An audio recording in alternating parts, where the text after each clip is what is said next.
Don't lick there. Not now. My husband's calling. I answered the phone, my face burning with shame. The husband on the other end of the line had no idea his beloved wife had another man's head between her thighs at that very moment. My name was Quinn Clark. I was 26 years old. I had a great figure and good looks, and I worked as a teacher at a private middle school. But underneath all of that, the truth was that I was just a wife who had been starved for a very long time. My husband, Garrett Weber, was getting older. His performance in the bedroom kept getting worse, and his interest in me was fading. He could not satisfy me anymore. Even when I wore my finest lingerie and paraded around in front of him, he could barely get hard. Every night, deep in the dark, I had to take care of my own needs. This kind of life left me aching with desire. I even started to fantasize about being pinned down by a strong man and taken roughly. I knew these fantasies were wrong. After all, I was a married woman with a husband. However, the longer this went on, the more my ridiculous thoughts grew. I could not stop them. Hence, I threw myself into my work instead. Then one day, I squeezed onto the morning rush hour subway as usual. The crowd pushed me into the corner. In all the chaos, I felt something hard press up against my backside from behind. It felt so sensitive. I knew exactly what it was. I wanted to move away, but the carriage was simply too packed. I could not move an inch. Instead, that thing pressing against me from the man behind only made my body feel weak and hot all over. As the train started and stopped, the motion kept shoving me against him. My full, round backside kept getting pushed open by his movements. The feeling of being touched like this in public embarrassed me to no end. What was worse, with each jolt, I could clearly feel the man behind me getting more excited. Why was this happening? Even through my pencil skirt, his heat made me so ashamed that I could barely stand it. My whole body went soft. With each of his movements, my face grew redder and redder. I had never been treated like this in such a public place. On top of that, I was a married woman. I had a husband. I was so embarrassed and angry that I was about to turn around and snap at him, but the moment I turned my head, I was so shocked that I could not speak. I actually knew this man who was pressing against me. He was the father of one of my students. His name was Leonard Johnston. I had seen him several times at parent-teacher conferences in school.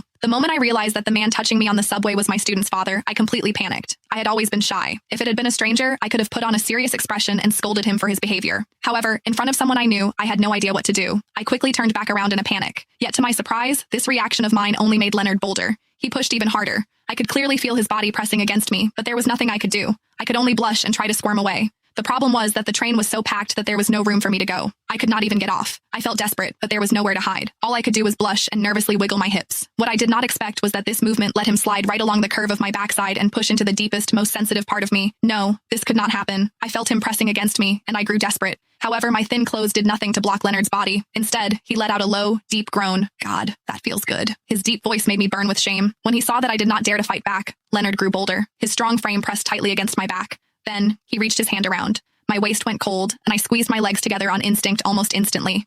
Still, I was just a weak woman. How could I compete with a strong, fit man like Leonard in his prime? In just a few moments, he had already gotten past my defenses. I could only bite my lip and lower my flushed, hot face as I let his strong fingers continue. I had to admit, Leonard knew what he was doing.